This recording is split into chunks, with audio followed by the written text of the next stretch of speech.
And with that, we are live. It says that 2 are waiting and now 2 are watching. There we go. So first off, this is the live hangout that Jason won for actually completing the first code.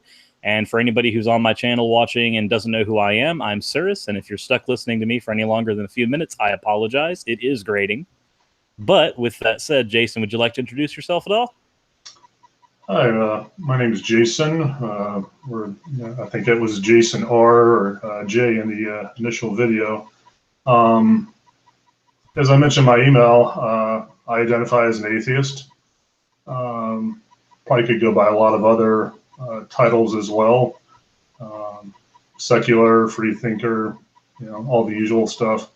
It was back in November of 2013 that I fully realized my atheism.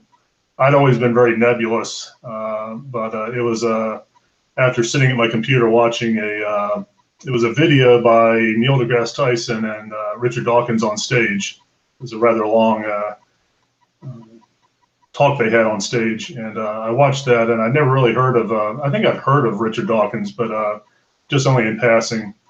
And once you click on a video, YouTube always gives you suggestions, recommendations, and I kind of followed the rabbit down the hole. And I initially, I don't know how it led me, but I was just kind of organically following videos, and it led me to Seth Andrews and the Thinking Atheist. And I would always recommend that for people if they're, don't get into some of the harsher. Don't start with Hitchens. Start with Seth. Yes, exactly. That's Hitchens is more for if you're already an atheist and you want to watch somebody step on someone's throat. Go watch Hitchens. But if you're a Christian, he'll probably make you put up some barriers. Exactly. Like Anthony Maglabosca says, it can have the backfire effect. Oh yeah. But it was from there. I started binge watching a lot of his videos, and he had several guests on. I remember when I first heard of Matt Dillahunty, I was kind of taken back. I'm like, really? There's this approach, because I was so acclimated to Seth Andrews' take on things. But actually, watching Matt Dillahunty is he's one of my favorites to watch now. He was one of the first ones that I watched as well. After I got introduced to like Holy Kool-Aid and Cosmic Skeptic, Atheist Experience was one of the recommended things that popped up, and so I got introduced to him pretty early on too. Yeah, I've been watching Atheist Experience. Every week I try to catch it if I can. Sometimes I get invited to my sister's in-laws' house, and that kind of usurps that. But there's a lot of other. I've watched just about everybody that's out there. I'm very intrigued by the current kind of crop of new secular YouTubers that are coming out that have varying degrees of subscribers. But I subscribe to a lot of channels and make sure I get notifications whenever there's new videos. I like to sit at my computer. I'm always working on work-related stuff. So I like to just kind of keep YouTube on in the background and listen to things while I'm spending a couple hours on the computer. Oh yeah, and the skeptic community is great for that. Most of our content is like 90% audio, 10% visual, so it's great to just have in the background. Yeah, and I've always been a very kind of audio-visual learner. I don't usually bury my face in books. I like to listen to things when I'm in the car or if I'm at home. I watched your deconversion video. Again, like I said, my background was very nebulous. I didn't have certainly not a fundamental upbringing. Back in the 70s, when we were little kids, my sister and I, she's older than me by 2 years. She basically one day went to our mother and said, as best as she could speak in those, at the age she was at, she wanted to go try out different churches and find out what religion we were going to be. Okay. So I was kind of forced, to go out there. They initially, my sister and my mother went out and visited a lot of churches, and they settled on Episcopalian. And so we started going to an Episcopalian church. And I remember the church we went to back in the 70s was built before the Civil War. So it had a very nice architecture. It was completely made out of stone. And I would go there and just admire the architecture. And, if you know anything about Episcopalians, they're not holy rollers at all. They're kind of what they call Catholic light. A lot of the Catholic traditions, there's communion. I was baptized back in the 70s, had no clue what any of that was. My sister went on to get, after baptism, got confirmed. So you just kind of went through the motions and didn't really know what all of it meant. Absolutely, just went through the motions. I never connected with any of it. When I look around at people that were praying with their eyes closed or their heads down or hands folded or whatever, I'd always think, what a bizarre practice. What are they connecting to? What do they think they're connecting to? So some people in the chat are actually saying that they don't know much about Episcopalians. Do you think you could expound on it some?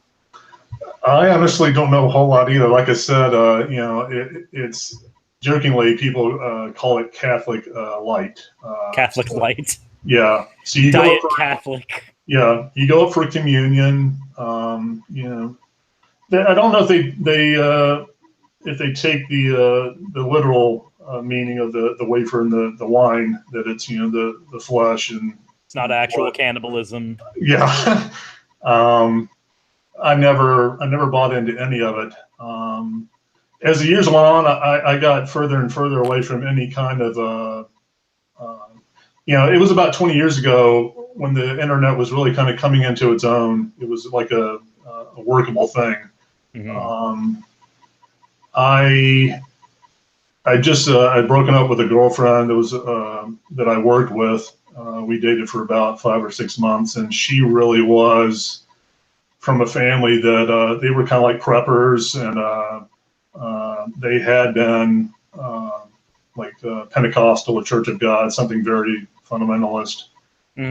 After our first date, we went out on a dinner date, and I remember as I walked her out to her car, and I looked in the back seat of her car, there was a Bible in the back seat, and in hindsight, I kind of wish I'd balked right then. Like as soon as you saw the Bible, you're like, "There's the warning sign." Yeah. To me, it was a warning sign, but I didn't really heed those warnings. And we had a lot of talks, a lot of debates about things, because her mother was an ordained minister that would go to the prisons, and the prisoners are a captive audience, literally. And oh yeah, I mean, what else are they going to do? You're their entertainment for the day. Exactly, and I'd ask her a question, and I could tell that the epistemology was really kind of getting the wheels turning a little bit sometimes, because it'd be like Anthony Magaboska would say, you wait for those pauses, and you kind of let the pause just kind of simmer, and let them think for a little bit. Exactly. Don't just jump into the next subject before they have a chance to even address what you've been going over. Yeah, and when she would think it over, kind of ponder it for a few seconds, and she didn't have an answer, she'd say, "I don't know the answer to that. I'm going to have to ask my mother." So it's kind of like she was, I'm going to have to ask my mother what my answer is. Yeah, and I think a lot of times, I know that's not technically an appeal to authority fallacy, but it also kind of is, because it's like, I can't really answer that, but I think somebody better than me can. Yeah. And granted, they're like, if it comes to something like biology or astronomy, I'll probably have to defer to somebody better than me in those things. I've actually gotten astronomy things like 100% wrong. I've had to make apology videos on it. So yeah, I don't think there's anything inherently wrong with it, but I do think that if you're going to have a belief, then you need to have a firm foundation for that belief. And if your answer when somebody asks you what's your foundation is, let me ask my mom, that sounds like you might not really have a firm epistemology. Yeah. Right after we started dating, I went to her parents' house, and I remember she was like, I think she was one of 5 siblings. I think she was kind of right in the middle. She was the middle child. they had very radical beliefs. I think one of the first times I ever met her mother, I walked into the kitchen and her mother literally, without getting my permission, laid her hand, put her hand on my forehead, and like a pseudo anointment. yeah, and she didn't tell the mother didn't tell me this. She told my girlfriend afterwards. She said when she put her hand on me, I felt cold. So That wouldn't do that. Wouldn't mean that's the same thing as people saying, "Oh, I can see your aura and you look very angry." And like, well, of course I look angry. I'm fucking pissed. You yes. don't need to see an imaginary aura to figure that out. I was so shocked because that's such a aberrant behavior. I don't run into that ever in my daily life. Yeah, that's definitely like if somebody did that to you out on the street, I'd imagine that would be, one of those things where you just kind of slowly back away and go, okay, this person's off their hinges. I'm just going away now. Well, whenever I go over to the house, the only thing that was ever on the TV was like Trinity Broadcasting Network. Just the variety of programming they had on there. That was also very unnerving. Well, especially because at that point you're just watching a whole bunch of Pentecostals. Yeah. Just fling coats at people and say, you're healed, fall down on the Lord.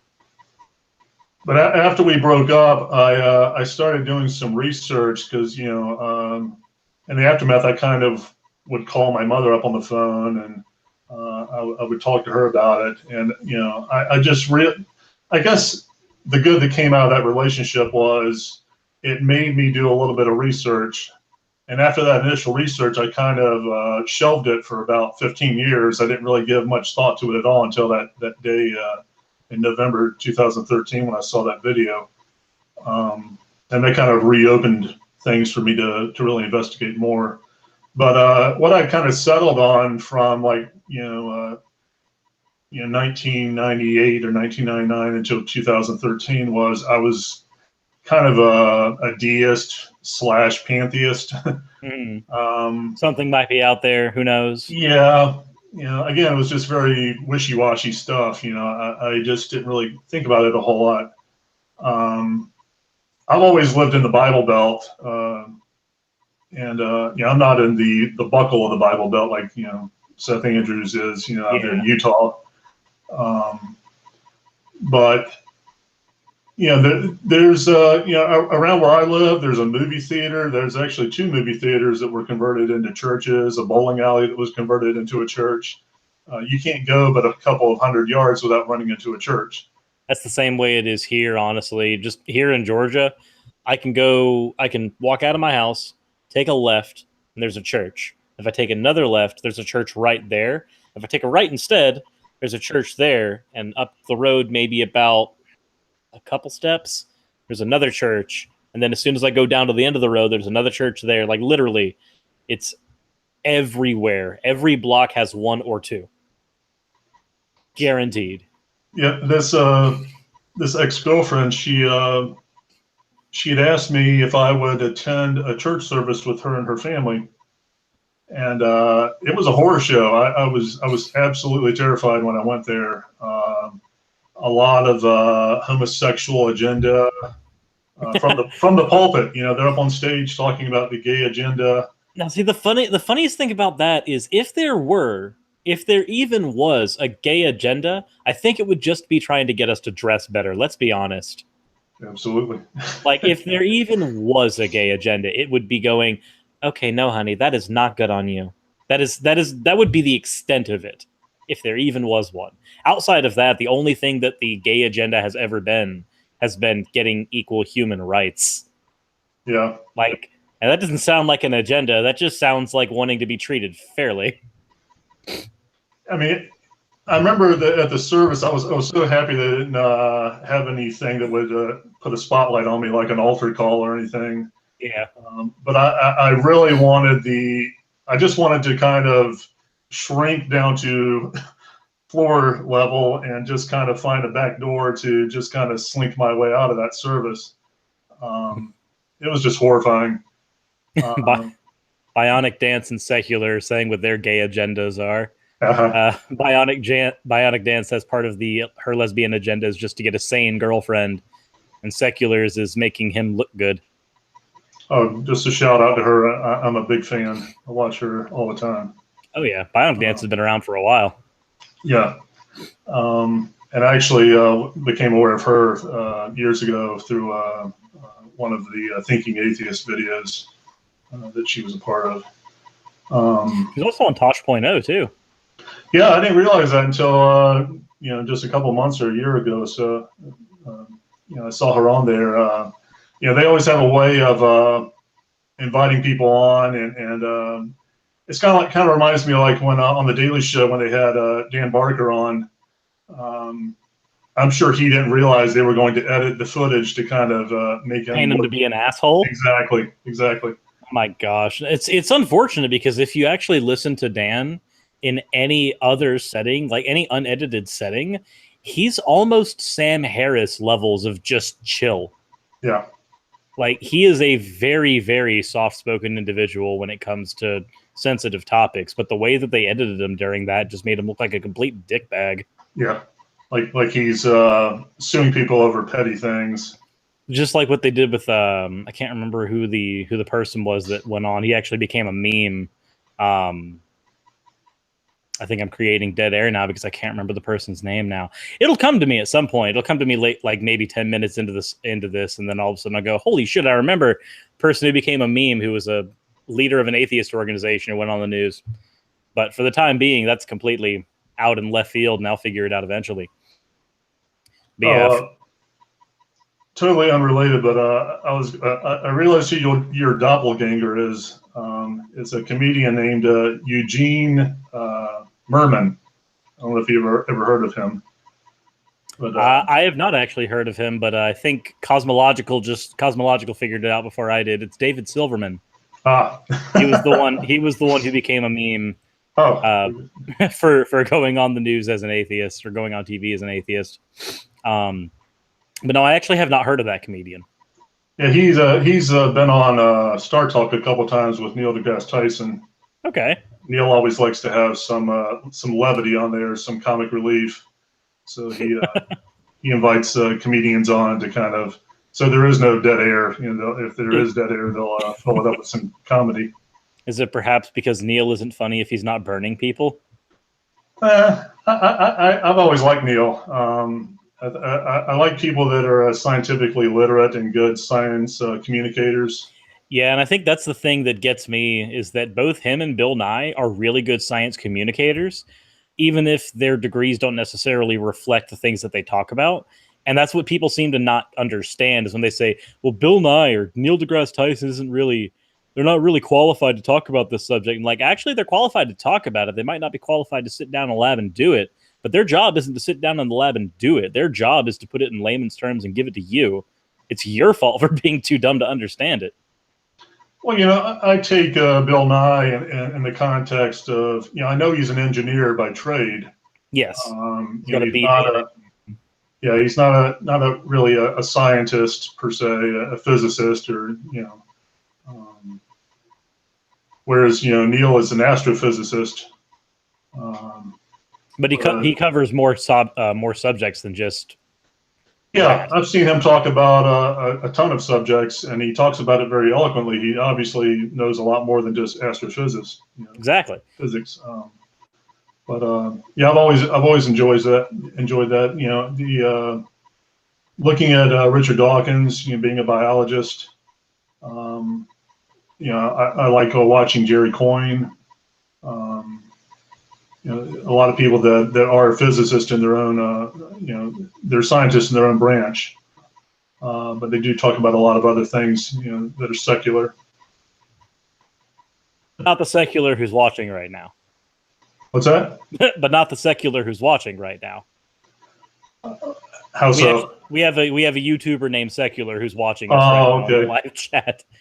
I haven't toggled over to the chat. Oh, there we go. I have my screen sitting in split so I can see both the Hangout here to make sure that no camera mess ups happen. Also, so I can make sure that nobody sees like my socks or anything when I position myself again. And then I have everything set in the other thing as well. That way I can actually see people talking. That way I'm not sitting here just talking to the brick wall and you, because the brick wall doesn't talk back. Forgot as it's your stream, I'll say you forgot to tag Brilliant Doubt. Okay. But I will say this.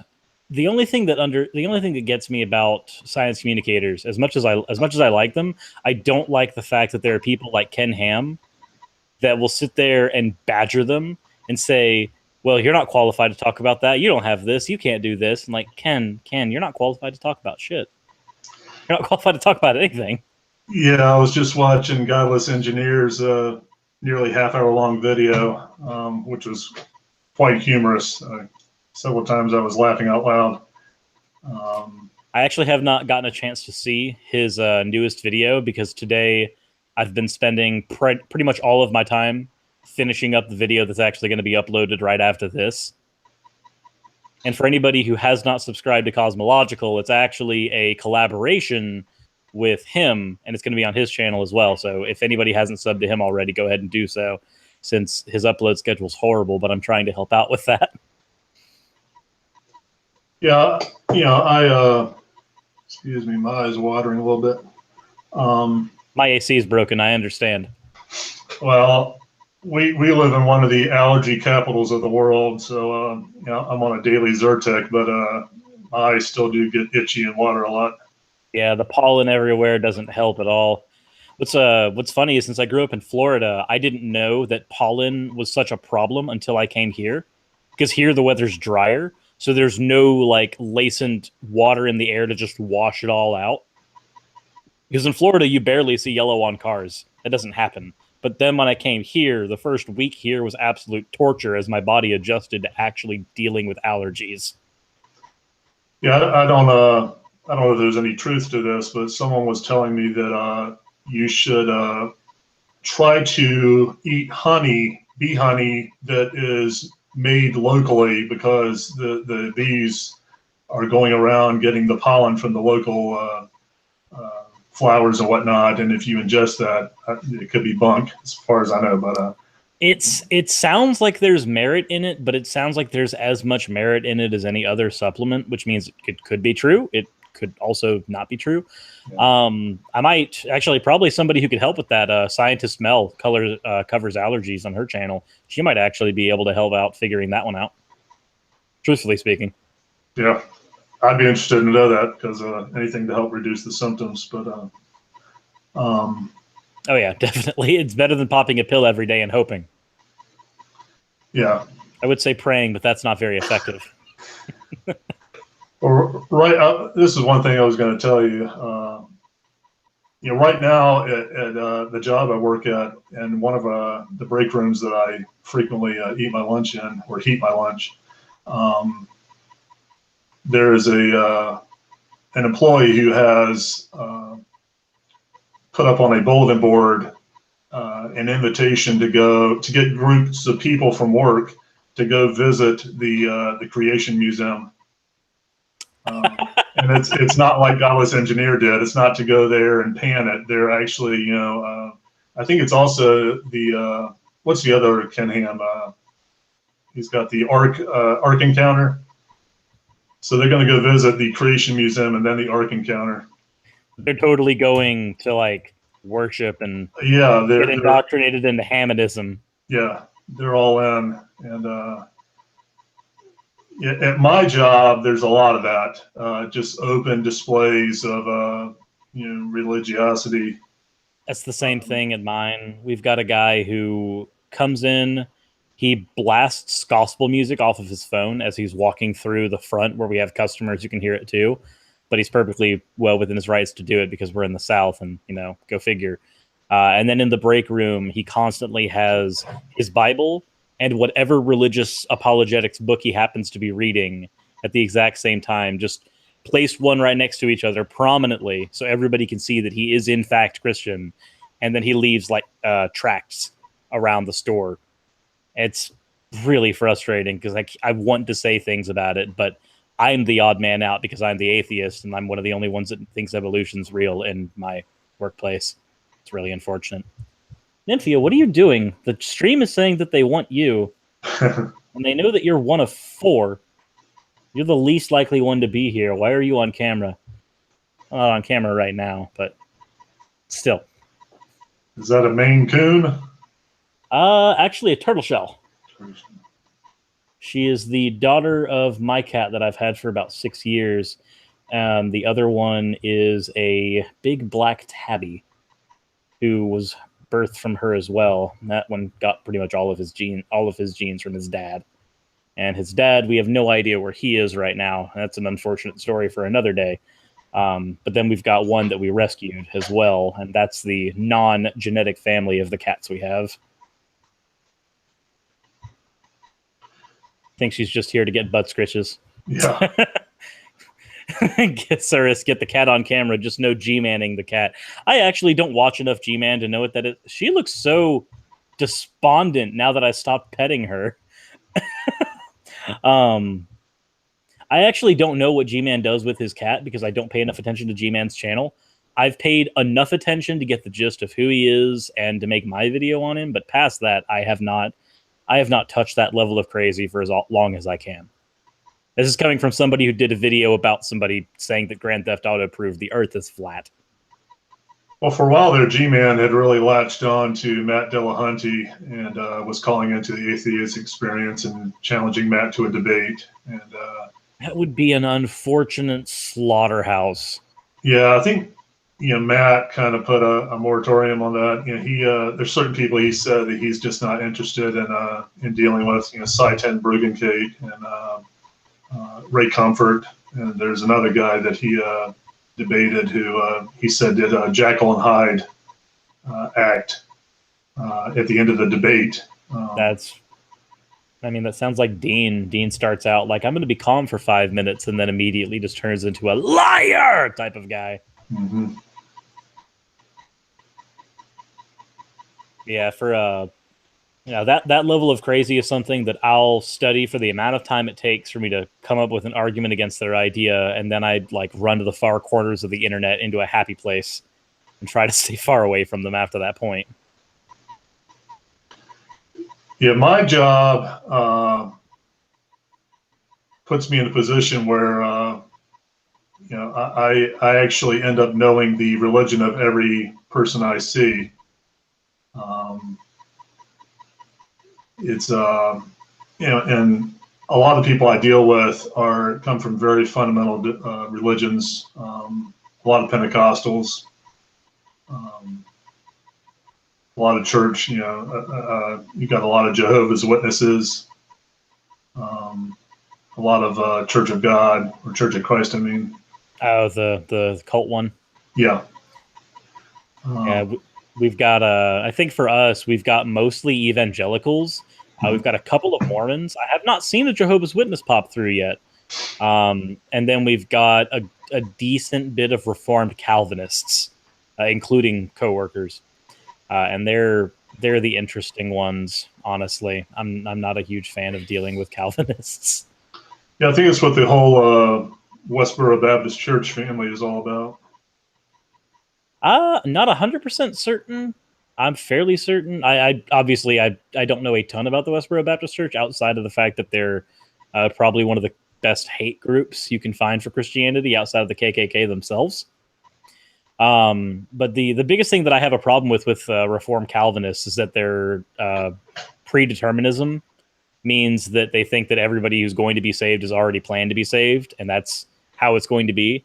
And that leads me to have a lot of problems, because if there's already a plan in place to get everybody saved who God actually wants to be saved, then what the hell is the point of sending missionaries anywhere? What is the point of doing anything at all? If God already has a plan to do it, he's omnipotent, he's going to do it himself. What is even the point of spreading your religion anywhere? Not to mention, there's some things that just bug me. We had a customer come in who threatened to commit suicide. She threatened to kill me first, and then threatened to commit suicide afterwards because we wouldn't give in to the shit that she was asking. And then when the cops finally came in, escorted her out and were out there talking with her, he got this heroic moment, or he felt like he was in this heroic moment, and he ran into the break room, grabbed his Bible, and ran outside like he was oh no, it's time for him to save a soul before it's too late. And I started to walk out there after him to tell him that no, that this, you don't need to be doing this. This person's in a very fragile place, and you don't need to do that. And as I was walking out, my manager stops me and is like, "Chris, you can't go out there." And I'm like, "Then why in the fuck is he allowed to go out there right now? He's going to cause a lot more damage than I am." Mm-hmm. But unfortunately, you know, I live in the South, and that's you're telling that's how it goes. Yeah. Yeah, that was a very interesting day, and that's unfortunately the mindset here. Like, no, the guy running out with the Bible, he can go out and he can do this on company hours, but you can't go out there. Okay, sure, why not? Well, that's one thing that's always confused me about. I don't know what G-Man does for a living, or if he's employed by someone else. I think he works in fast food. He actually has a few. He has a few videos of him in his workplace, which surprises me. Because I would think that would be grounds for him to be terminated from whatever job he has. Because he's done streams where he has his camera pointed like everywhere around where he is. So people have actually tracked him down just using Google Earth, and have tracked where he is. And it's his fault. He put all the information out there, and then he got upset when people did that.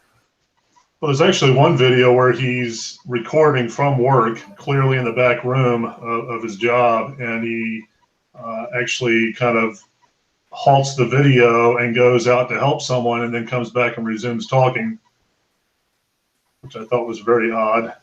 There was also a video where he was doing that after the store's closing hours, and he was like, "Oh, there's no separation of church and state," and just started bouncing around with that and started saying that, he called Steve McRae and let him know that there was no more separation of church and state. And it's just like, that never happens, G-Man. You need help. Serious mental help. Well, right after Stephen Hawking died, there was a guy that a lot of secular YouTubers were doing kind of debunk videos. This guy looked like he was making a video from work, but he was talking. He had this crazy look in his eyes. He was wearing a black jacket with an American flag on it. Looked like he was doing his video from work, but he was just basking in the thought that Stephen Hawking was burning in hell. Yeah, I did a video on a few of those guys, and I know Logic and Telltale and a bunch of others latched onto one specific guy. And I think it's the security guard you were talking about who had the jacket on. Yeah, he was in my video. He was the one that Telltale and Logic went after too. That guy was nuts. Yeah. Like the worst thing is you could tell he was a security guard, or at least he worked in the public in that type of fashion. And that means that somebody with that mindset is working to protect the public. I don't want that person protecting me from anything. I want somebody protecting me from him. Protecting you from Jesus. Jesus called him. Well, one of the cities south of where I live, there was a story there's a whole bunch of these going on all the time, but there was it made the local news. It was a guy who was protesting police cars putting "In God We Trust" on their bumpers. Yep. And they got it. They got it legally mandated that they were allowed to do that recently. Yeah, I haven't seen any in the city I live in, but like I said, living in the South like you, being in the Bible Belt, it's kind of an issue, and it is unnerving. If you get pulled over by a cop and you see that on their bumper and you're not a Christian,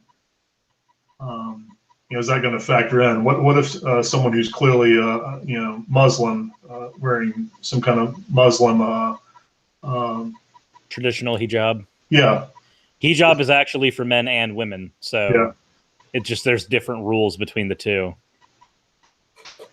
But I can just imagine how unnerving it would be for them to be pulled over by a law enforcement officer that has it on their bumper.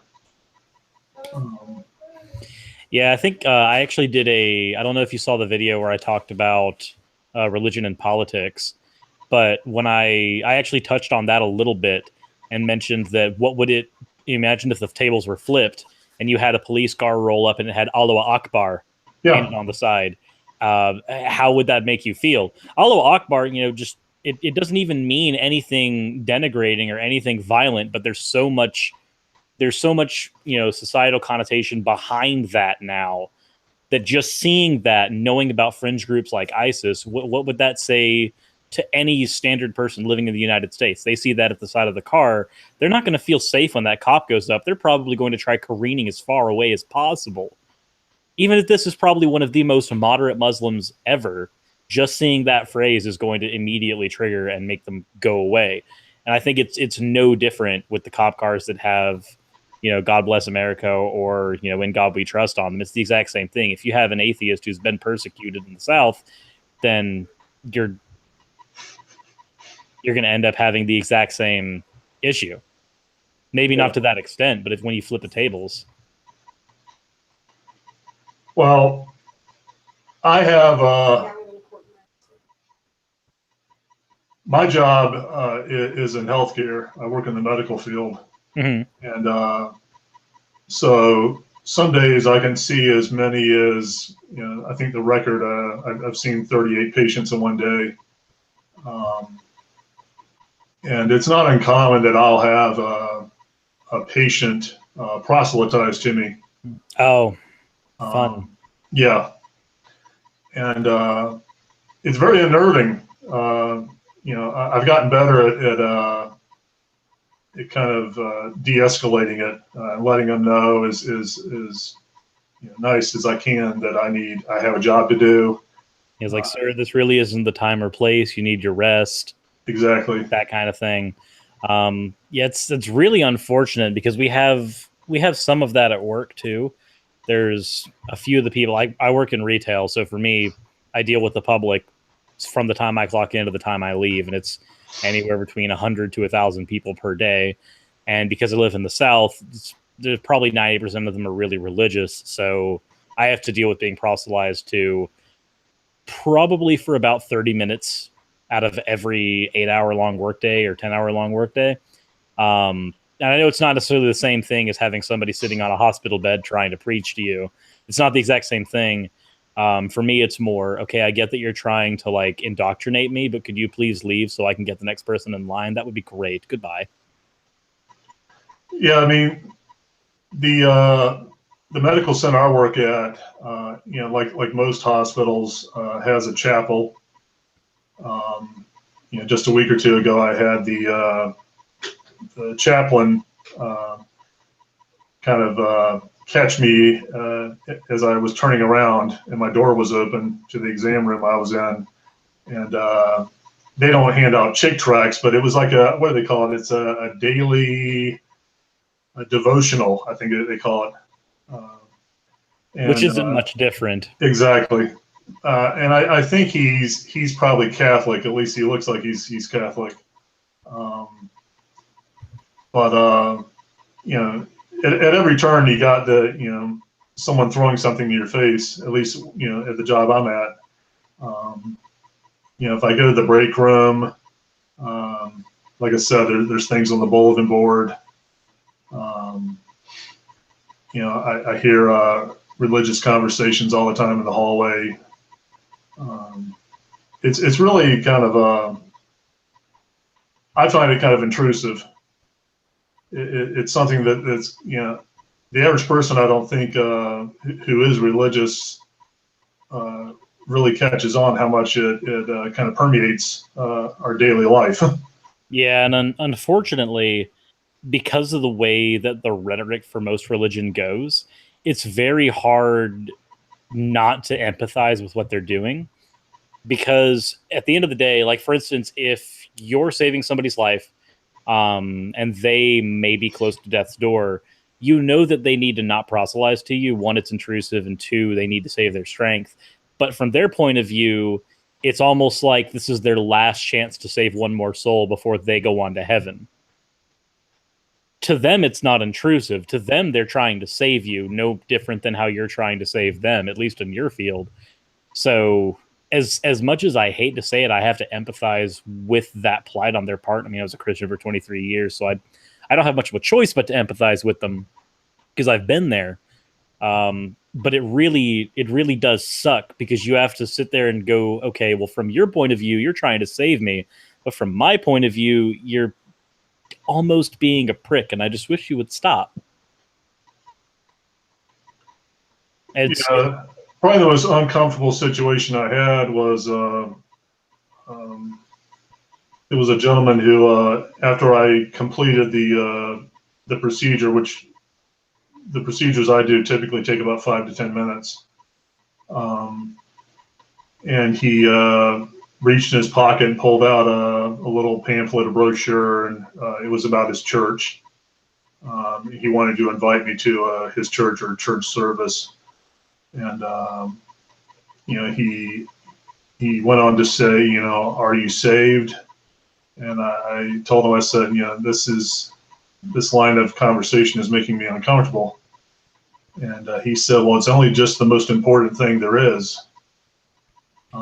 And not to mention, when you say you're uncomfortable, it kind of puts a target on your head too. Yeah, exactly. You kind of got the scarlet letter at that point because, since I'm not engaging him, or I'm not going with the conversation like he wants it to go. That's happened several times. I had a patient who he had some kind of rosary beads in his hand, and he would not let go of it no matter what. It always had to be making contact with him, which I always thought was kind of strange because when I asked him, we were doing a procedure where I really needed him to have his hands free, and he was insistent that it be in one of his hands. And that's real. It's like going, if I die because I have to hold on to this, it's worth it. Like, no, it's not. You'll be dead. I mean, I always think about that meme. I see so many patients that have tattoos, and a lot of them are religious tattoos. There's some meme out there about it's kind of that take on that commercial, where the tagline is priceless at the very end. It makes a list of things, and it talks something about how in Leviticus it forbids tattoos. Yep.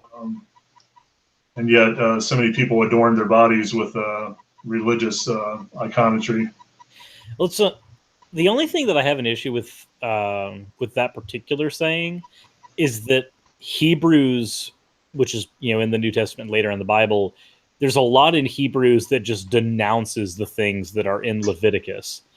So obviously somebody can cherry pick the Bible and go, yeah, no, it's in Leviticus, so it's against tattoos. But later in the Bible, it kind of retracts on a lot of the things that are in Leviticus.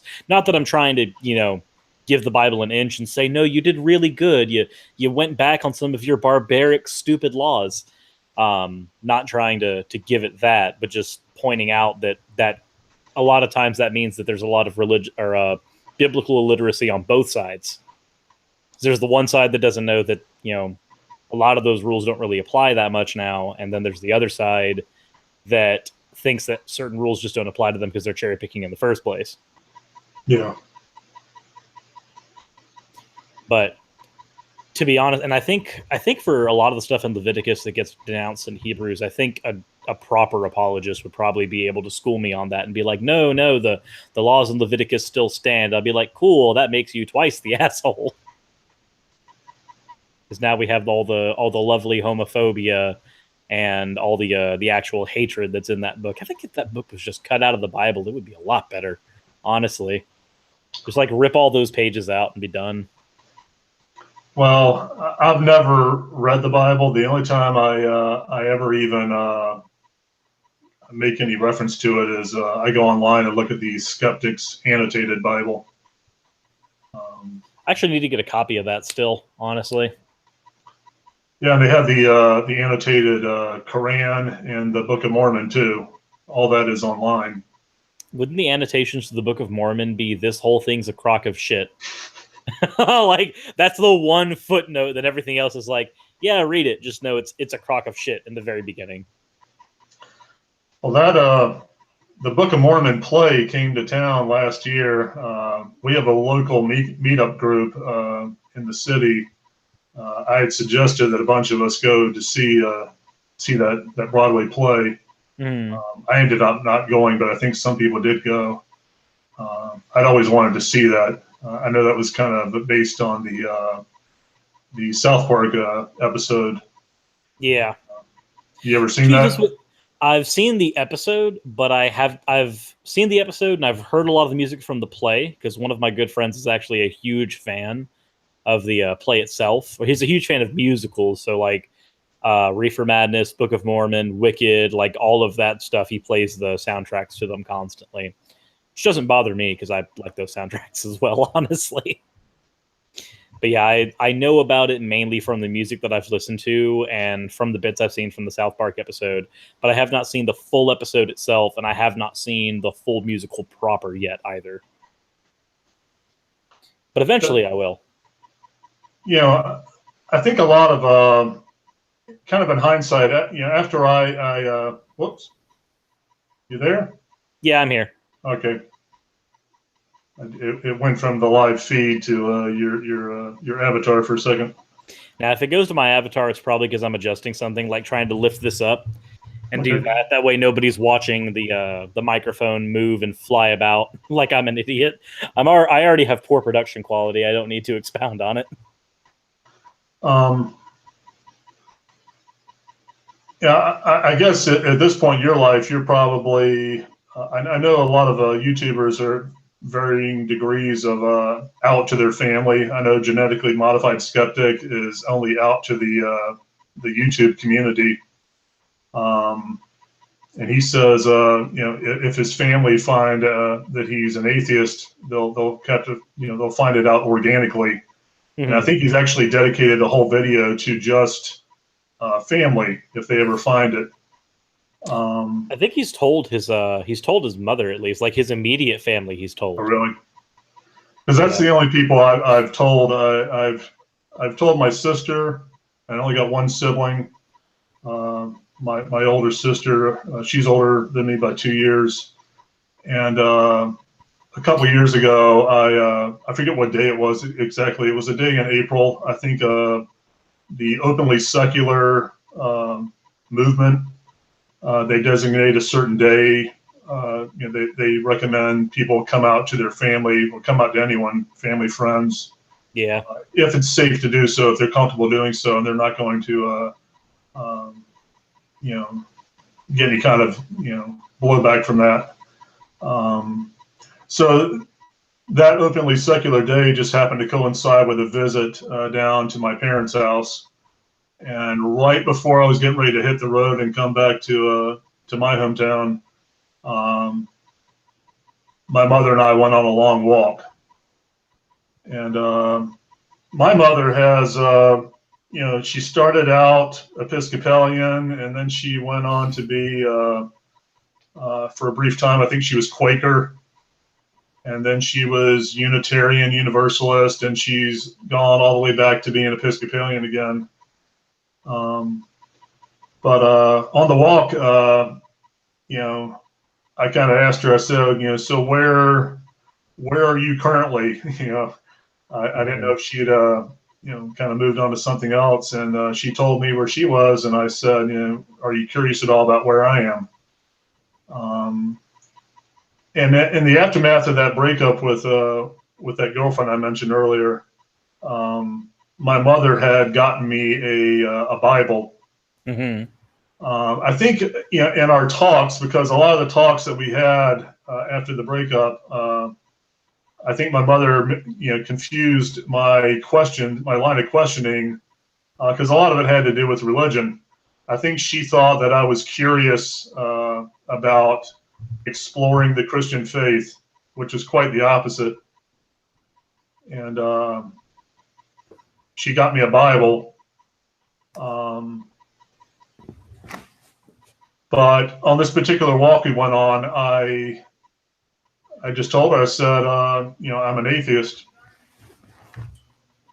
And I knew there would be nothing serious in telling my parents or my sister.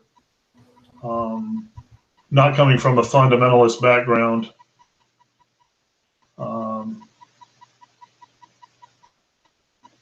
But they're the only ones that know. Actually, one of my cousins on Facebook, she sent me a friend request, and when I approved it, I didn't know a whole lot about when you friend people on Facebook, what content they can see. Mm-hmm. But when I would go on a lot of these Facebook pages and leave comments, apparently my cousin could read them. Oh, so she kind of put two and two together from that. Yeah, and she sent me a message one day, kind of out of the blue, and she said, I'm guessing she doesn't identify as an atheist, but she said, this is your cousin so and so.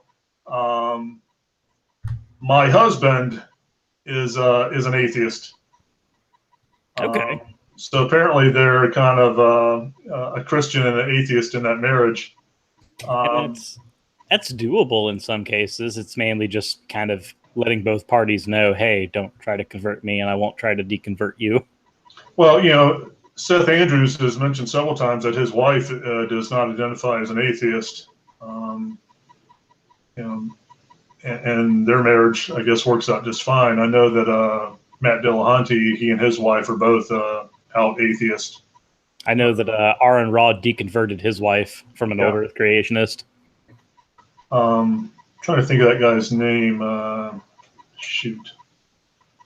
There's some guy out there, I'm drawing a blank on his name right now, but I think he's deconverted several people in his family. I know Dan Barker deconverted several people in his family, but I believe that one of his siblings, brother, I think, is still a pretty hardline Christian.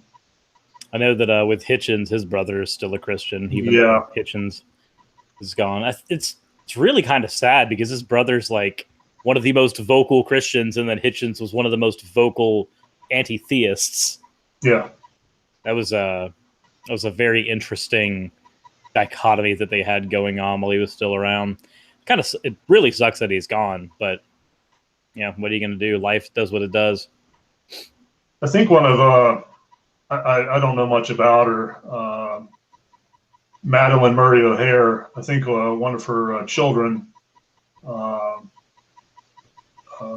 became a Christian. Incidentally, my sister told me that I think when she visualizes what an atheist is, why she kind of recoils at the thought of an atheist is back in the 1970s, I think she saw that episode when Madeline Murray O'Hare was on Phil Donahue.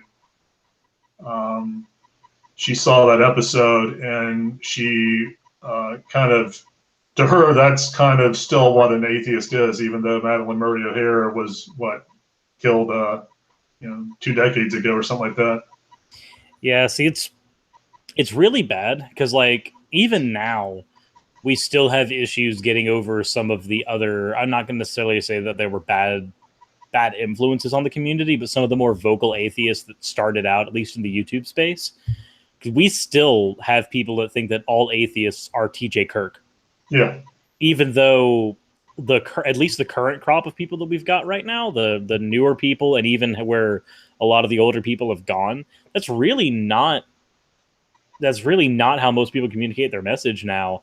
I don't know anyone except maybe Atheism is Unstoppable, but even him, he's one of the older ones too. I don't know many of the people from our current last few years that really communicate their message the same way TJ Kirk does, but there are still people who associate all atheists with the way that TJ Kirk and Dusty and all of them used to communicate their stuff. Yeah, I've honestly never been a subscriber to either one of their channels. For a short while, I subscribed to Jacqueline Glenn, and then after a lot of that plagiarism that she did from Theoretical Bullshit and Matt Dillahunty, I unsubscribed from her channel. I was kind of put off by that. But yeah, a lot of the, Christina Rad, I know she just recently put out a couple of videos, but that was kind of a response to her personal involvement with Lawrence Krauss. But she'd kind of been off the radar for, I guess, a year or so. I think right after the Trump won the presidency, she kind of dropped off the map. Maybe she'd had enough with Americans. I don't know. Could be. Honestly, Trump is a not exactly the best example.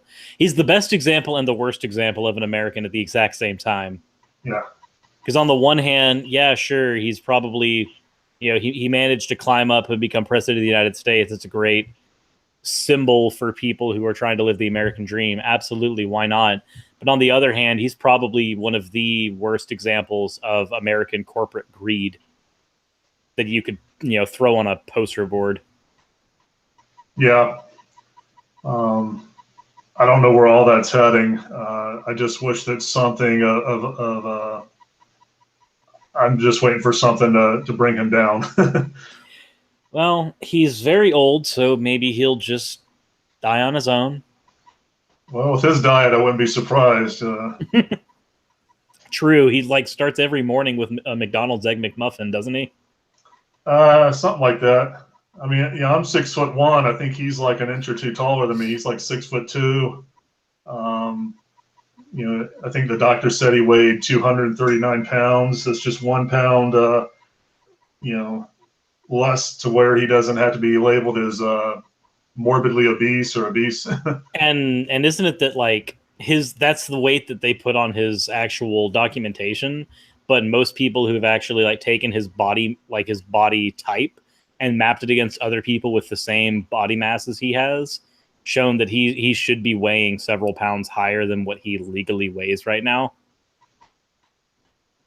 Yeah, I mean, I think they compared him against a couple of professional athletes like Tim Tebow or something like that, who's probably about the same height, and supposedly they were trying to make a comparison between, trying to prove that Trump actually weighs a whole lot more than 239 pounds. I mean, for instance, I've got a similar build where I'm, stocky and big, and my dad always wanted me to play football, and I said, fuck that, because I don't like sports ball.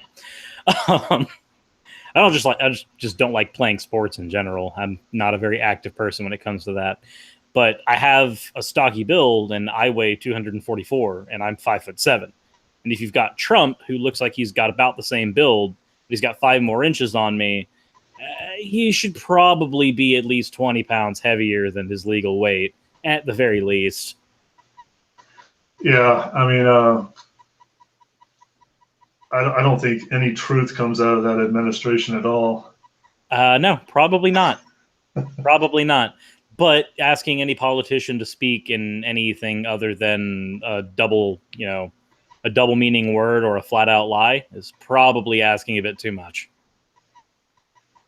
I mean, I was not a big fan of Hillary, but compared to what we're currently in. True, but I don't know if we would have necessarily had the same thoughts. Once we got Hillary, we might have had the exact same thoughts of, Trump seemed worse, but now that we're here, with the way both of them have seemed, it seems like we would have been having this conversation in the exact same way, just about the other person once we got there. Also, funniest kid just popped into the chat room. Where am I? Yeah, right now, apparently our conversation has bridged into politics. But for those who are new and hopping in, this is Jason. He was the one who broke the first code that I had hidden in plain sight on my channel. Even though, too bad options, you had bad choices. But yeah, we ended up having very, very, very awesome conversation over email. And I have that in a video whenever he managed to crack the first code, which again was hidden in plain sight. I guess just people didn't think about the fact that, oh, wait, no, that's a coded message. Yeah, it like I said, I had just recently come across your channel. Again, I kind of followed the rabbit down the hole. I was watching Prophet of Zod, and I just recently discovered his channel. And these were all through YouTube recommendations.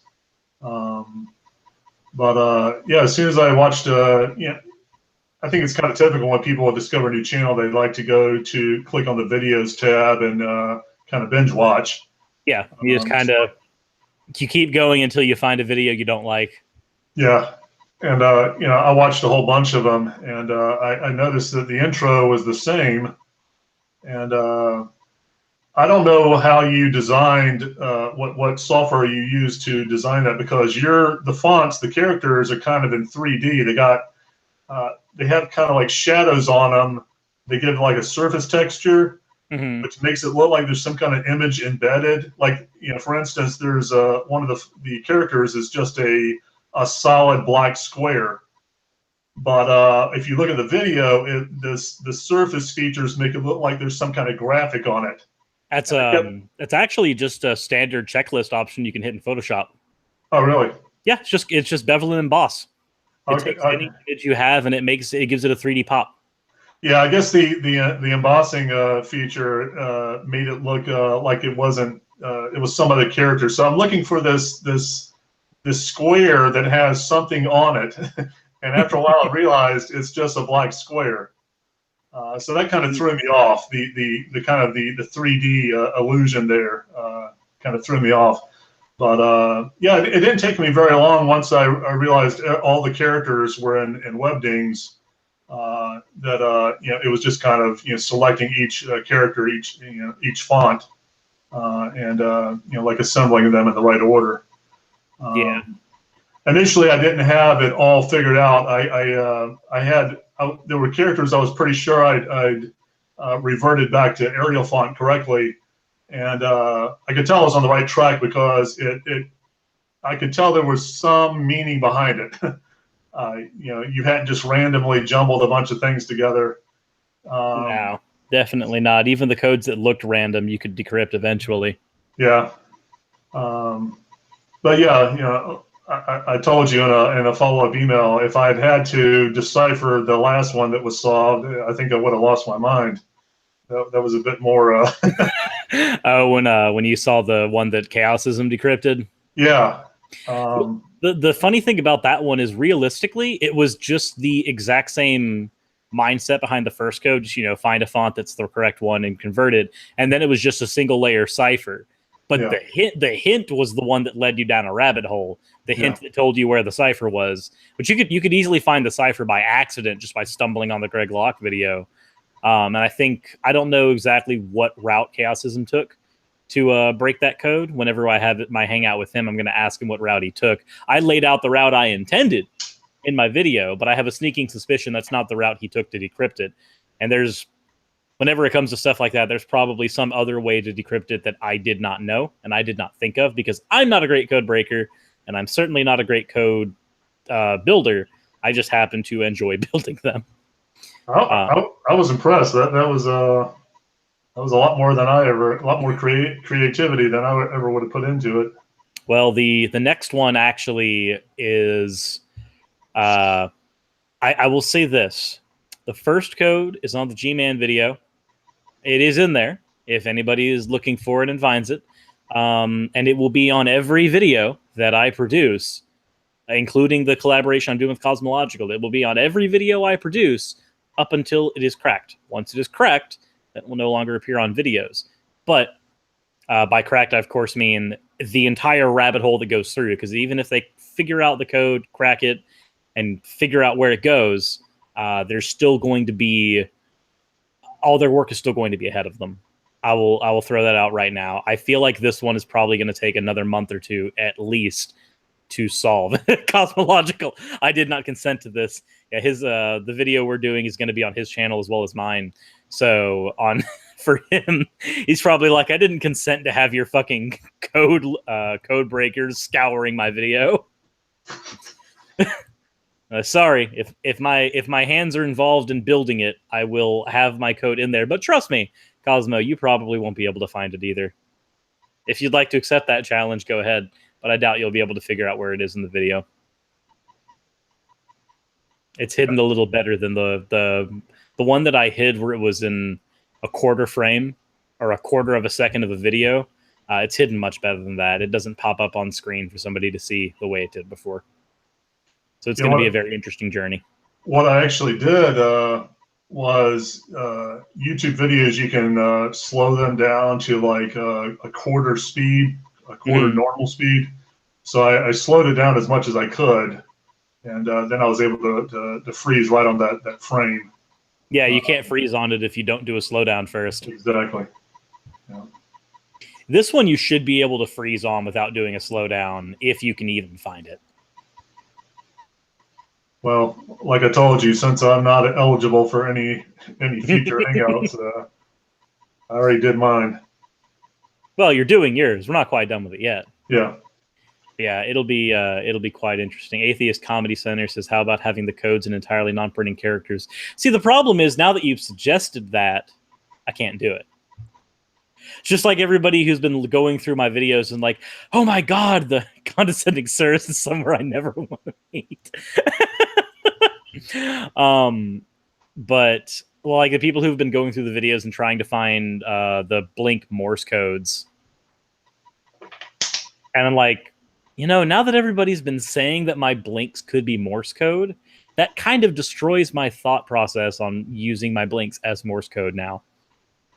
I was thinking about it, but now I'm probably not going to end up doing it.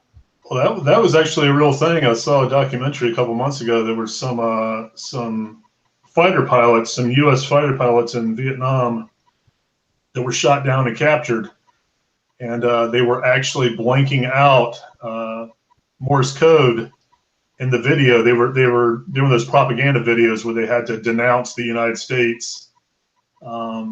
And while they're reading it, I don't know how they coordinate it because they're reading the propaganda, and at the same time they're blanking out a message that somebody in the military back in the United States was able to recognize that as Morse code.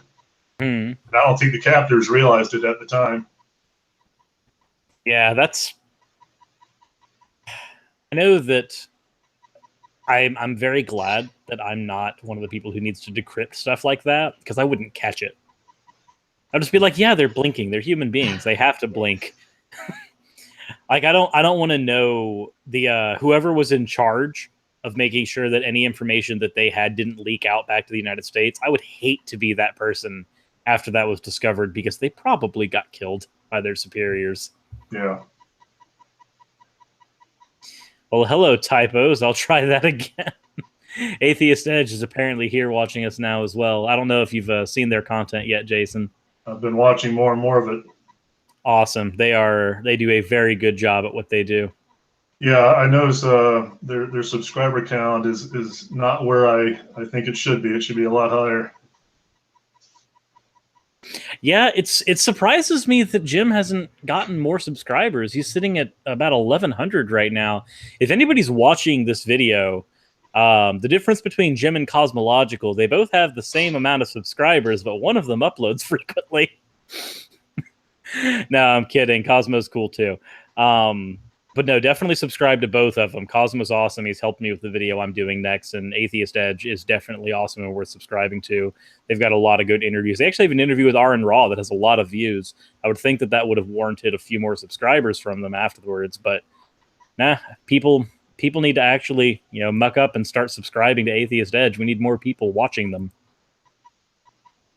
One thing I have noticed and admire greatly about kind of the newer generation of YouTubers is I kind of term it cross-pollination. I notice there's a lot more group hangouts.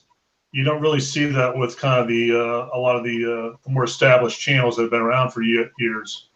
Yeah, I think it's great that a lot of these YouTubers are helping each other out. Yeah, the current crop, when I started out, I didn't realize that was kind of how things worked with the current set of YouTubers. I figured that, I'm starting my channel. I'm going to be on my own for a while. Yeah. And then Shannon Q, Don, who's another freaking atheist now for his channel, and Godless Iowan kind of like grabbed my channel and went, hey guys, you guys should go subscribe to this guy. And then when I was trying to build my 100 subs video, which I'm still working on because I'm a terrible procrastinator, I asked Godless Cranium for some help with it. And he was like, actually, Prophet of Zod's doing a video series kind of like what you're trying to do. So then I ended up talking to Prophet of Zod. I was like, hey, Godless Cranium sent me.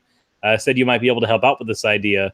And then the collaboration we did kind of burgeoned forth from that conversation.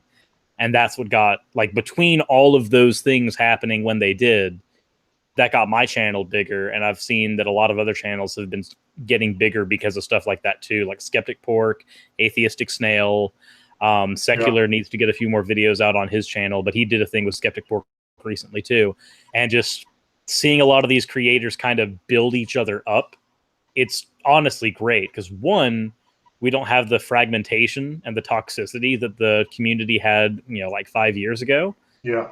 And two, it's also great because it means that a lot of us that are starting out like a Not Jaw Witness still can't come out to a lot of the people who are around him and his close circle. I don't know if you've seen Not Jaw Witness yet. But it gives people who don't necessarily have an outlet in their normal lives, they're able to talk and interact with people who have gone through a lot of the same journey. Yeah, I mean, I was amazed that Shannon Q was able to get 1,000 subscribers on her channel, and she didn't have one single video. In fact, I think she said that after she got 1,000 subscribers, that's when she would make her very first video.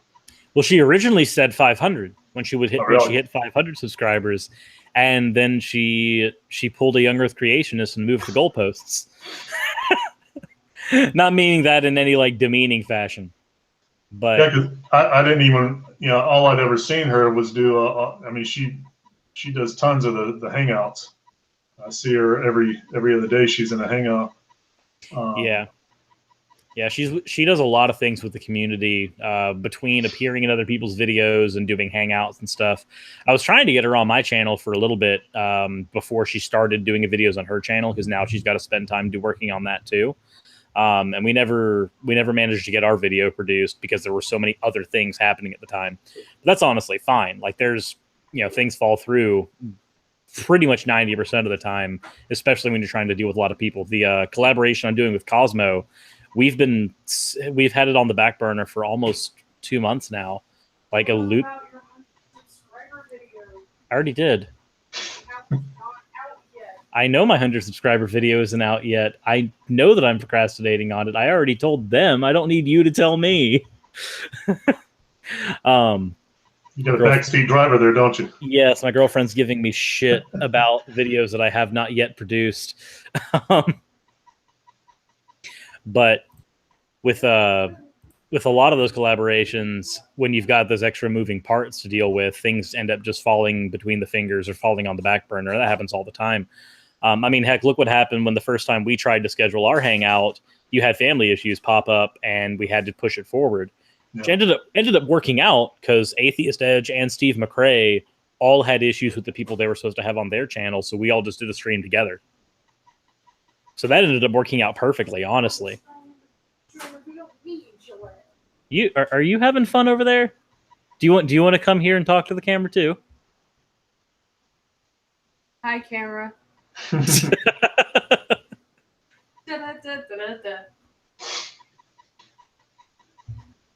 You need help. Not G-Man level help. He needs a lot more help. You still need some help. Ow. Ow, that's pain. Ow. Why are you doing that? You are doing it to yourself. Because I'm trying to have my hand resting, not in the air. I want to show everybody how much I love you. Okay. With both hands. Are you almost out of drink? No, I'm still good. I'm fine. So, with all that said, now that we've gone through a little bit of introduction for you, we've gone through some stuff on the channel, the code breaking. Do you have any questions for me specifically, since you still got some time? I think, I asked a variety of questions in that email that you posted in the video, and you elaborated a lot on that. I guess, what I'd like to see with a lot of the YouTubers is that I want them to thrive. I think the more we have, the better. I want their subscribers to go up. A lot of them, if their goal is to make to have this be something they can do full time, Hmm. I'd mentioned genetically modified skeptic. He said if he got enough support, he was going to quit his job. And He was able to do it within 24 hours. exactly 24 hours. Yeah. People can do that. That's great. One thing I've always liked about Bionic Dance is she'll debunk a video. I think she probably holds the record for getting videos that she counteracts. Get those people to take their videos down. I could see people arguing, well, it'd be nice if their video stays up, but personally, I like it when she gets them to take their video down. If I click, she says, puts a link saying responding to this video, and I click on it, and it turns out to be a dead link. I think that's a win. Fair, although I personally don't believe in anybody silencing their opinion or voice unless they've changed their opinion. If they change their opinion, like if there was a legitimate time where somebody did a response to them and they said, actually, no, I don't hold this stance anymore, then sure, they can take those videos down. Though I still wouldn't take some of them down because I think it shows a pattern of growth. Yeah. Like, I don't know if you've seen Wayne Fillmore at all or anything on his channel, but he used to be a young Earth creationist. And he's still a creationist. He's just an old Earth creationist, a la someone like Hugh Ross now. But Steve McRae did a debate with him and successfully convinced him that the young Earth creationist model that he was subscribing to was absolute bollocks. And he ended up changing his position there. He didn't take any content down from his channel, but he certainly isn't a yek now. Yeah, I mean, I can see it both ways. A lot of people are defiant and they keep their videos up, even if there's no likes and it's just all dislikes, and the comments are all attacking them. Yeah, we keep on having to talk about G-Man. You just described G-Man. Yeah, yeah, he's a special case. I don't know quite what to make of him. I know he called in, like I said, he called into the Atheist Experience several times, and Matt he would just target Matt Dillahunty, and Matt was having none of it.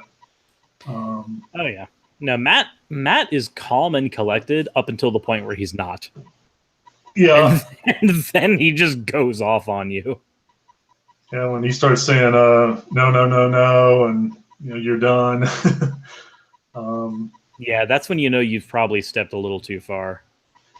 Yeah, I think he's in some ways he's chilled out a lot. He's about a year or two younger than me, I think. So we're kind of the same generation. Initially I kind of gravitated towards a lot of the people I saw on YouTube that were kind of from my generation. Like Seth Andrews in a lot of his videos, he'll talk about things that I can definitely identify with because we kind of grew up with the same pop culture and whatnot, the same music. Yeah, like whenever I know with Seth Andrews, I know that he's not technically from the same generation I'm from. I'm 26, but whenever he goes over the Satanic Panic, that was around the time that I was we were still feeling a lot of that when I was in private school. So when he mentions the Satanic Panic and everything that came from there, even though it's not necessarily from where my generation was coming from, I still latched onto that and went, no, I remember that. I was still feeling that in the early 90s when I was getting letters sent to me from school or sent to my parents from school saying, if you let your children watch Pokemon, they're going to go to hell. Like, I still had to deal with that, even though it was well after the time where it started. Well, in exactly a month from today, I'm turning 50. Mm-hmm. And I guess I was already an adult when that whole Satanic Panic thing was actually happening in real time. Back in the 1980s, I was a huge metalhead. I remember when my mother read, one of the bands I was really into back in the late 80s was a band called King Diamond. Mm-hmm. And the lead singer identified as a Satanist. And I remember my mother knew I liked King Diamond and the band he had been in before called Merciful Fate. and she was in the line at a grocery store and picked up a People magazine, and they did a album review of his new record. And they said, while a great record, they mentioned in the article that he was a Satanist. I remember my mother confronting me, saying, you're listening to a Satanist. I'm like, I don't care. I don't care what he is. I like the music. Yeah, and that's irrelevant. That's kind of like, a lot of people who are big fans of Kanye West's music, even though he's a narcissistic douchebag. There are some people that are just like, I don't care. I still like his stuff. I don't personally like his stuff, but I have friends that do. And a lot of times they're just like, no, I don't care what his personality is. I still like his music. It's just like with... Yeah, there's tons. I mean, my dad is a big Bob Dylan fan. He said if he were to ever meet Bob Dylan, he'd probably think he was a total jerk. Yep. I don't have to, a lot of these people I know I probably wouldn't be friends with if I ever met. But no, but you're not trying to be friends with them. You're just trying to consume their content. Exactly. I mean, it's a lot like me. I'm a fucking douchebag, but people like my content. It's just self-deprecating, I kind of find that appealing. That's why I like Conan O'Brien, because he's always, putting himself down. Oh, yeah. If you're going to make fun of anybody outside of yourself, then you probably need to have a very good foundation to make fun of yourself first. Yeah. Honestly. Like, if I call G-Man stupid for something he said, it's probably because I've also been able to call myself stupid for the exact same thing at some point. And I have. In my deconversion video, I even pointed out that, and at this time, I was a stupid person. I mean, I always consider myself lucky that I did grow up in a family that was very religiously moderate. I know a lot of, again, referencing Matt Dillahunty, he said if he had to do it all over again, he probably wouldn't have changed a thing, because it has kind of armed him and equipped him with the knowledge base to do what he does now, which is counter apologetics. And I couldn't possibly even begin to do what he does, because I don't come from that background. He talks about a lot of stuff that I've never read or experienced. I didn't know about the apocalypse of Peter until he mentioned it himself. Yeah. Yeah, I feel the same way. Like, I really wouldn't change the fact that I went to the private school I did, because I wouldn't have that perspective otherwise. And like me and Prophet of Zod, one of the things that we kind of bonded over was the fact that we both dealt with Christian private school, but the kind that he dealt with was very much, you go into the back of the church and there's a room kind of built there that you deal with, and they have a private school where they teach you there. Whereas the one that I went to is, almost a compound. And it gave us two separate perspectives of the exact same life experience. And that's something that I wouldn't have had I not gone through that. I think back when I was a little kid, back in the 70s growing up, the first memory I have of something religious that absolutely terrified me, and maybe some of your the people watching will remember this guy. A guy named, I think his name was Gene Scott. He was a TV preacher. And if you've never seen him, you should pull up a video and just watch him. He looks utterly insane. Who again? His name is Gene Scott. Okay. Dr. Gene Scott. The fact that you enunciated that tells me that that's probably for a purpose. Well, I always find it interesting when, like Dr. Craig, what is his name? William Lane Craig? William Lane Craig, Seth Andrews had a good take on this, that the doctor is to bolster themselves, but, to people like us, it means literally nothing, because you're a doctor and basically make believe. Yeah, I mean, that's a lot. And sometimes, though, they get a doctorate in the actual field that they're trying to talk about. Mm-hmm. So, like, what's her name from AIG? Georgia. Georgia, she's got a PhD in biology, but she uses it so she can say, no, evolution is bullshit and they don't understand biology and the Earth is 6,000 years young. She has that just so she has the PhD in the beginning of her name so she can have more strong apologetics. And I think that I think that what Seth Andrews says about them using it just to bolster, I think that's 100% true. And I think it's worse whenever they basically just go through the motions to get their PhD. And then at the end of the day, they have this thing that seems like it makes them more credible. But they literally, she's gone on record to say, no, I got all the stuff by going through the motions and I renounced it as soon as I was done. That's the exact opposite of being credible. That's being incredibly dishonest. Yeah. But that's the name of the game. Apologetics is just lying for Jesus. Yeah. I mean, I'll look at what is it? What's that counter apologetics wiki? Iron Chariots. Iron Chariots, yeah. And there's Rationalpedia or something to that effect. I think it's Rationale Wiki. Rationale Wiki, yeah. I look at those a lot. I know that's a good thing to recommend to people. Talk Origins, that's another good one. Those, Skeptics Annotated Bible. Yeah. But you already talked about that earlier. Yeah, a lot of those are really good sources, especially when you're dealing with, like, if there's a particular apologetic you've got problems with, like if somebody's got an issue with Kalam and they can't get it through their head, going to one of those sources a lot of times can give you that information to kind of deal with that. Another, actually two YouTubers that I would recommend to people if they want a gentle introduction to the secular world, in addition to the Thinking Atheist, is, I don't know if you ever heard of Qualia Soup. I've not actually. I need to check them out. Yeah, there's Qualia Soup and there's Theremin Trees. And apparently both of those channels were run by two guys from, I think they're from England, that they're brothers.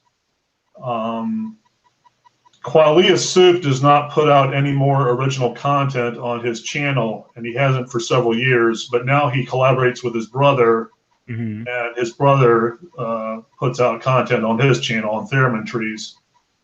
But years ago, I watched a lot of that, and those guys are very deeply philosophical, give a lot of consideration to their videos. Theremin Trees, his production is just mind-blowing because he does his own music.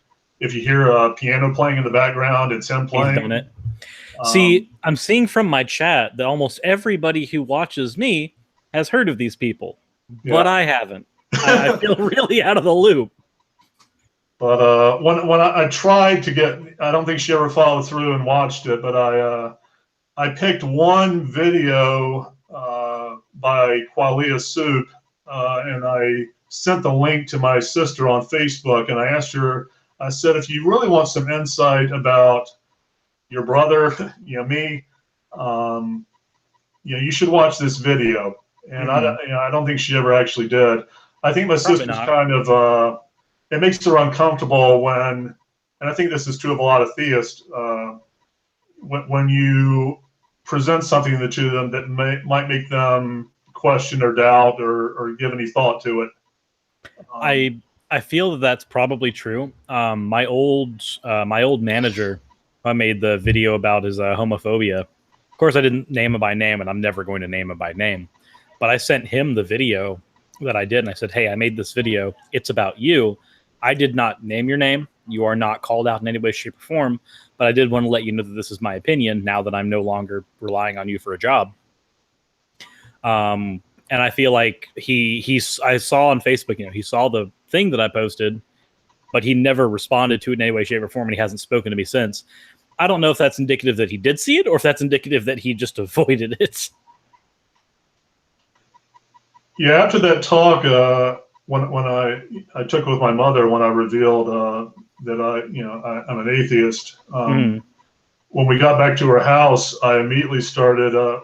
The video I pulled up and decided to show her was it was that very long debate that Sam Harris had with William Lane Craig, and it was I don't know if it was during the kind of the rebuttal or whatnot, but someone has actually on YouTube taken this one segment of that very long video, and it has some music from the movie The Professional in the background. It's very well made. Mhm. They take everything that Sam Harris is saying and they find some kind of a movie clip or something to accompany it, to give a visual of what he's talking about. But I showed that part of the video to my mother, and as far as I know, she has not changed her view on her belief system. But I was surprised that immediately upon showing her that video, Sam Harris had just released a new book. I forget what it's called. It's his last book. I think it has a blue cover with clouds on it. Mhm. But she went on Amazon and purchased that. And my mother's a very good reader. She reads very quickly. And it wasn't long after that, after I got back to my hometown, that she called me up and she let me know that she had read the whole thing and she really enjoyed it. It's not unlike what I had with my mother when she first saw the videos on my channel. She started out, kind of rebelling against it and saying, "Hey, you're spitting on our family's tradition. You're spitting on, our entire family foundation." But then I got a message from her not like 3 weeks ago, where she said, "Hey, so I just wanted to say that I've seen more videos on your channel, and apparently." Suris' live, so what's a girl to do from Shannon? But she said, after watching a few more things on your channel, it seems that you've got the respect of your peers, and I think you've probably found the thing that you need to be doing with your life. You actually are very good at what you do. And I was like, this coming from the person who just told me that I was spitting on our family's foundation. It was a very strange turnaround, but that's probably around the same thing that you felt whenever your mom came back to you and said, "Hey, I read Harris's book." It's like you actually started considering the arguments afterwards. I know it's the same thing. She still goes to church, and she's definitely not going to change her mind anytime soon. I don't believe that's the case, and I don't want to try to deconvert her. But I am humbled that she actually went through and watched my stuff and started considering those arguments. And I think it's probably the same thing that you felt when your mom came back to you and said, "Hey, I finished reading Harris's book after you showed me this stuff." I mean, in truth, I wish she would have gotten some of his other books, Letter to a Christian Nation. What's another good one he had? The moral Landscape. Moral landscape. There's a third one. It's escaping me right now. Of all the people in my family, I think my mother would be the most likely to kind of take the path that I've taken. My mother's always been very scientifically minded. She always liked, Star Trek, and Gene Roddenberry was, widely known to be an atheist. Apparently, the other book for Sam Harris is Free Will. Shannon just pointed it out. Yeah. But when I was growing up, my mother had a whole series of Time Life books, and one book was all about evolution. They were hardcover books. Mm-hmm. I used to spend hours looking at that.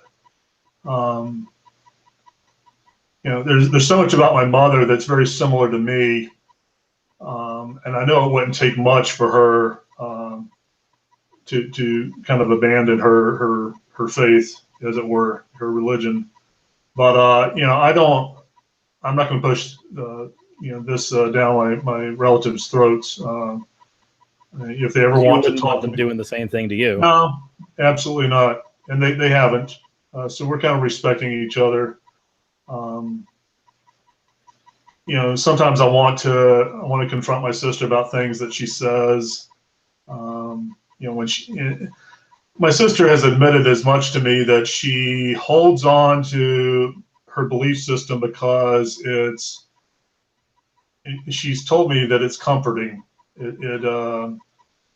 Thinking about an afterlife, that there's a heaven. There's so many questions I could ask her about that. when she'll see something and she'll talk about, that person's going to hell or they're burning in hell. I think a lot with my sister was kind of where we through the course of our life, kind of where we took different paths to where we currently are.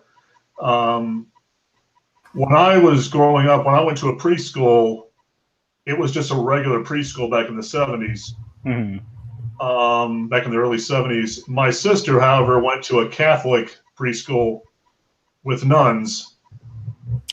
Did they have corporeal punishment and everything back then for them too? Yeah, with the cane across the palm of the hand and stuff like that. Or the ruler or the paddle or whatever happened to be available and hanging on the wall, really. Exactly. And I kind of think that's why she settled on being Episcopalian, because of how its roots to Catholicism. Yeah, like you said earlier in the stream, it's Catholic light. Yeah, exactly. She's not a churchgoer. She rarely, if ever, goes to church. I think my sister and my brother-in-law do give, they do donate money to the church. And if my brother-in-law had his way, I think they'd probably go every Sunday. But he kind of follows my sister's lead with that. Fair.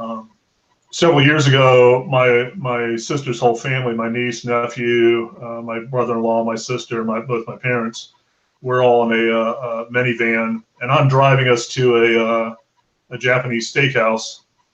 And I don't know how the conversation came up, but while I'm driving, my nephew said that he was, how did he put it? He was an apathetic agnostic or something. And at the time, he was like a preteen. And I just remember being very, I don't know, proud is the,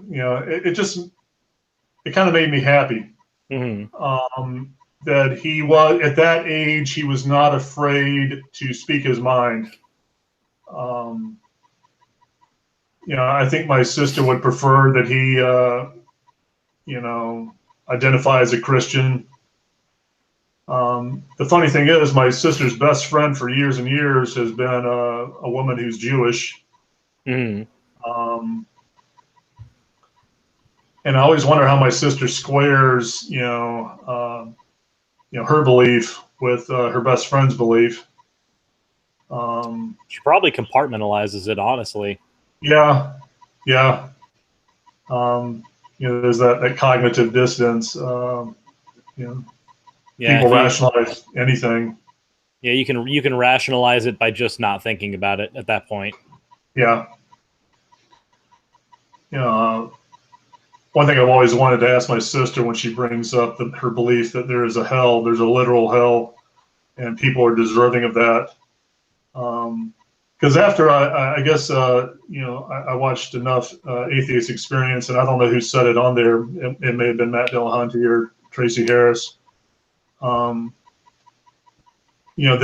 how could any finite crime be deserving of infinite torture and punishment? I think that was definitely Dillahunty. Yeah. Because he's used that several times in debates, too. Yeah. And I think it was in one of Thurman Trees or Qualia Soup's videos, they say, if you could take just as an example, say there's 7 billion plus people on the planet, and you line them up from, everyone standing shoulder to shoulder, and at one end of that line is the most evil person you can possibly think of, and the other end of that long line of people, 7 billion plus, is the best person that embodies the best of what humanity has. And if you ask them, is it binary that we all go to one place or the other? We either go to heaven or hell. There's nothing in between. It's either heaven or hell. Yeah, because at that point you'd have a giant spectrum. You'd have a gradient starting with black and ending with white. Exactly. And it would be like, where do you draw the line here? Exactly. That's the point in the video. Is if from that both ends of that long line, the people get either gradually better as a person or worse. And where do you actually make that cutoff? Because if you say between this person and that person standing shoulder to shoulder, this person to the left is going to hell and that person to the right is going to heaven. And there's the difference between them is so minute.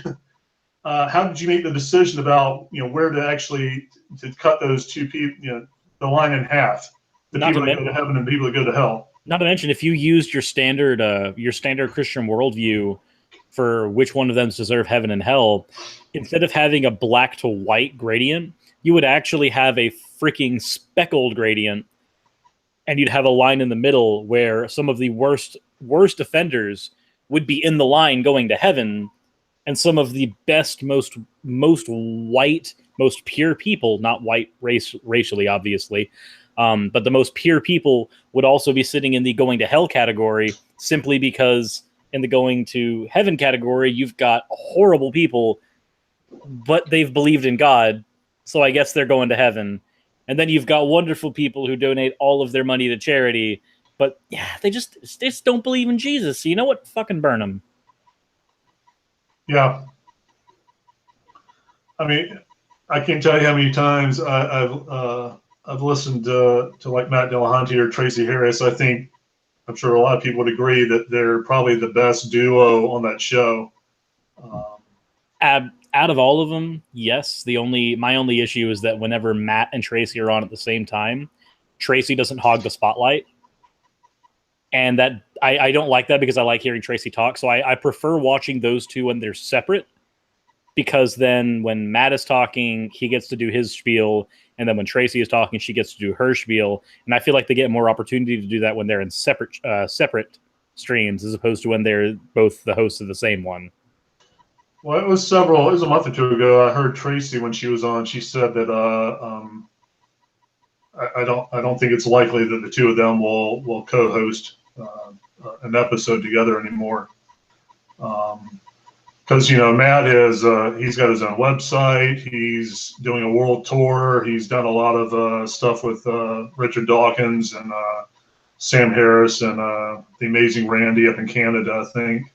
Mm-hmm. So he's kind of off doing his thing. I think he just had that debate with Jordan Peterson. Yeah, you just posted that live within the last 3 days or so.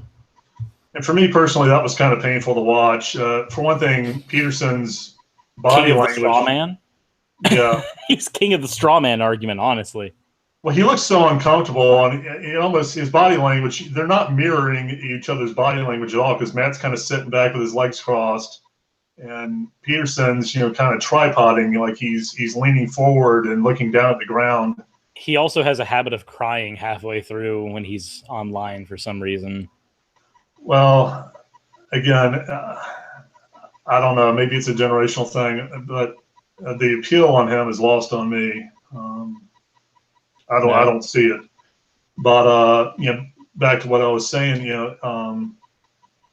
I think Tracy Harris is only going to co-host with newer hosts now, because they're trying to get new people, kind of new blood on the Atheist Experience. Jeff D left the show a couple years ago, and Martin Wagner, he also left the show. So they're trying to phase some new blood in, so to speak. Yeah, especially with Matt traveling everywhere all the time, that would make it very hard for him to kind of be that person there with whoever they happen to be with.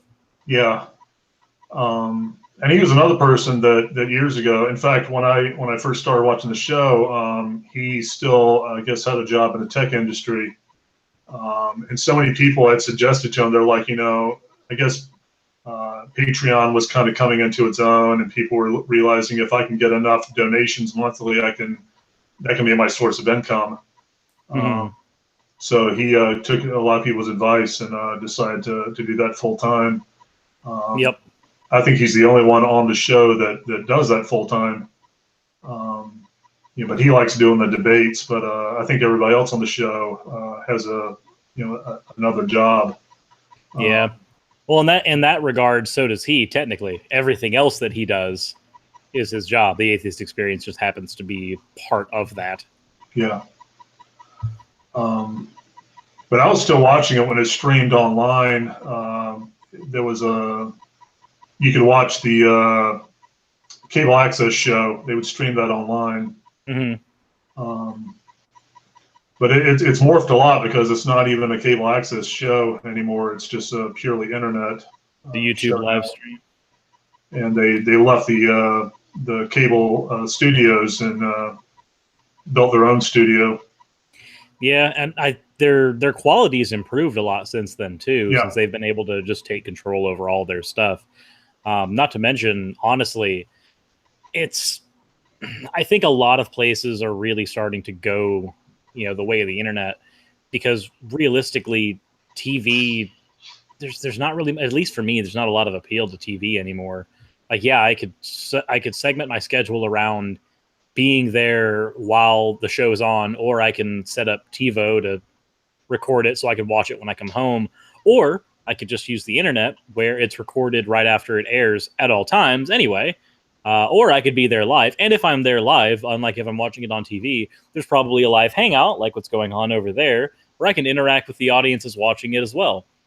Honestly, like the entire experience of watching anything like that is thoroughly improved by the internet. Yeah, absolutely. Yeah, I don't think I could survive without my DVR. It's expensive, but it definitely pays.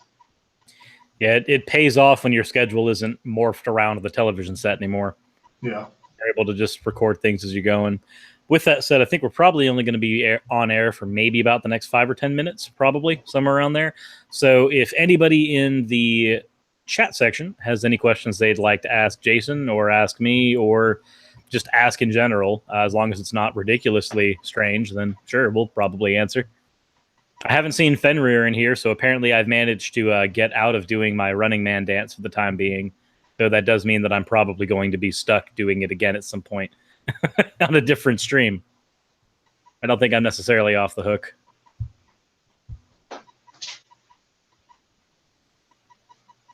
But while we are waiting to see if there are any questions that pop up, if any pop up at all, is there anything you'd like to say before you hop off or before we start getting into questions? Nothing particular. I think we've covered a decent range of topics here over the last, been what, an hour and 45 minutes? We're creeping up on the 2-hour mark, somewhere like that. I'd only thought there was going to be an hour at the most. I thought it was going to be 2, and then we kept on getting into a bunch of other topics. But I am going to try to get us cut off here in about 5 minutes. Cosmological asks, what's it like to work with someone as awesome as Cosmological? I would say that everything's great except the schedule.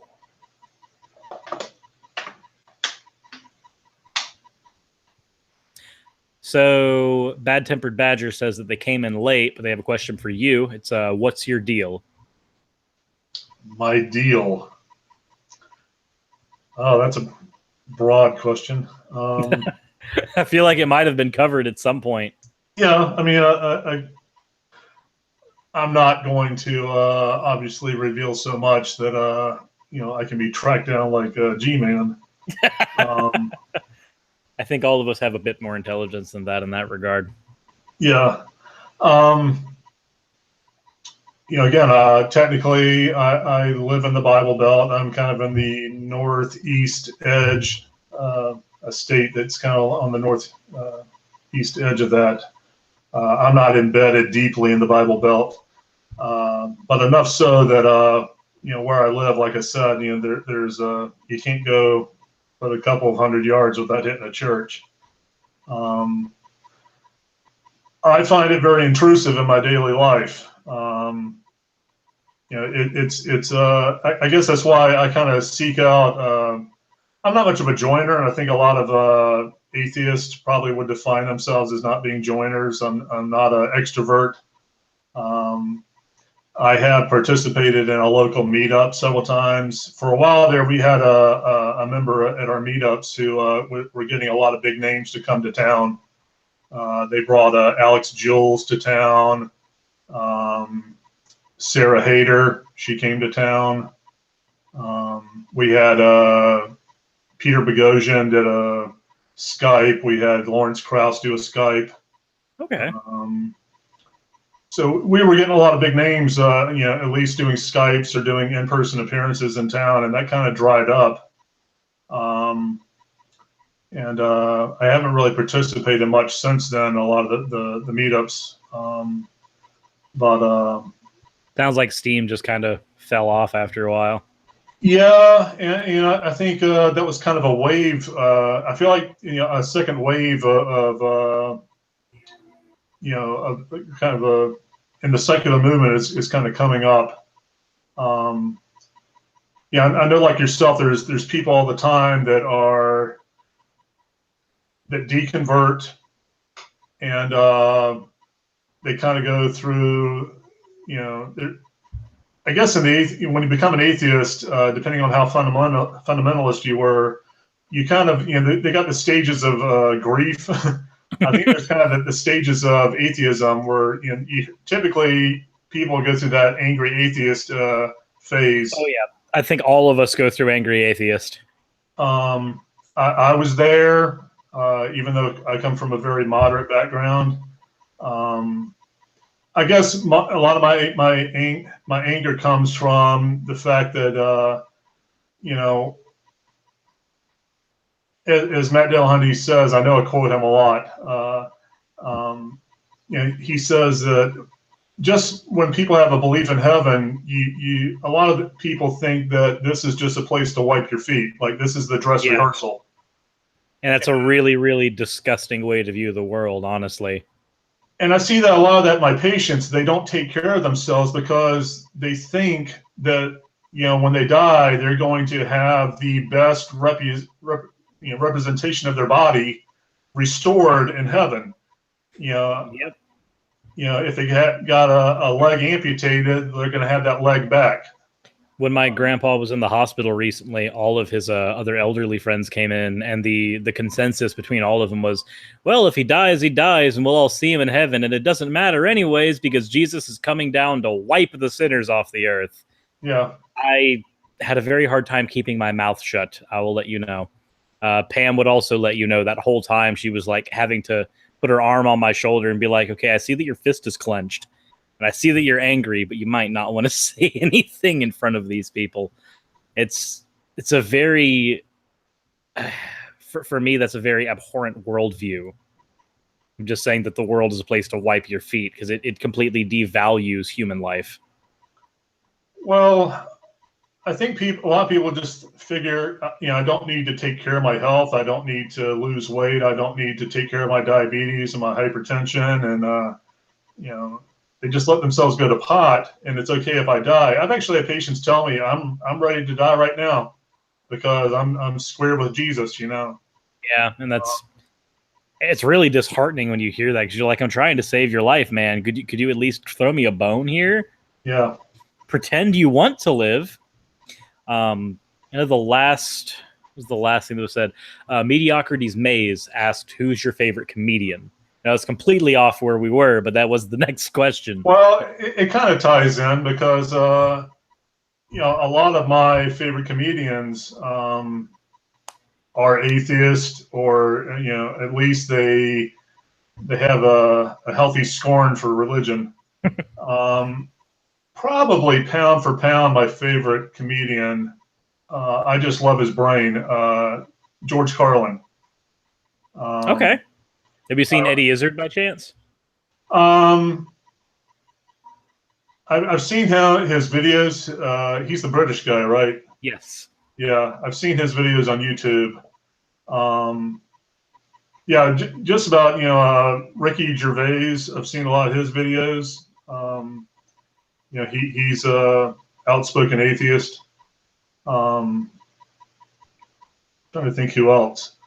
Even though he started out as a preacher, I don't know if he identified as an atheist later in life, but I'd actually seen Sam Kinison in live in concert years ago before he died. Okay. He started out as a preacher. He was one of those hellfire and brimstone preachers. And then he became a comedian. Well, he actually, a lot of his comedy actually had to do with being very critical of religion. Okay. If you've never seen any of that, you should pull that up as well. I'll probably have to. I've got a list of people I have to pull up now, honestly, after talking here, because you mentioned the two that you did earlier that everybody else had seen, Yeah. except for me. And then I've got to go with whatchamacallit. I have to watch him. And the good news is that I have videos playing in the background when I'm at work. So realistically, what this does is this gives me playlists I can go through while I'm at work, which works out. But I think that will probably be the last question we get to today, since we have gone well over the original intended hour. And I do want to let Jason get back to his life, since his life is not my channel. That's mine. But with that said, especially now that we're getting spammed, but that's fine. Let's just go ahead and do that. Boom. And I think I can do it to you too, can't I? There we go. We can end the stream with them being put in timeout. All right. Awesome. That works out. So with that said, guys, this was Jason R. He cracked the first code on my channel, and we will definitely be getting some more people in that have cracked codes later. We got Chaosism next, and then we might have something with Godless Iowan at some point as well, but that's not going to be today, obviously. This streaming takes a lot out of me. Anything you want to say before you hop out, Jason? I'll just I'll show your viewers my T-shirt. A lot of them probably might have. There you go. You know what that is? I have no clue. That is ancient Greek, but it says atheist. That is atheist in ancient Greek. Okay, that's a lot like what Atheist Edge wears on his, or Jim usually has on his shirt. Yeah, I saw that in him at Meta video when he went to the Reason Rally. A guy he interviewed had that T-shirt, and right after I saw that video, I went out and got one. Gotcha. Awesome. Well, I definitely enjoyed talking to you, and if you ever want to speak again, if I've got a section open, we can definitely do that. Cool. And I really enjoyed having you on. And also, one last time, as I've said many times before, congratulations for breaking the first Easter egg. Well, thank you. Appreciate it. It's been fun. And for everybody who was watching, I will see you guys later and look forward to the upload with Cosmological later today. See you guys.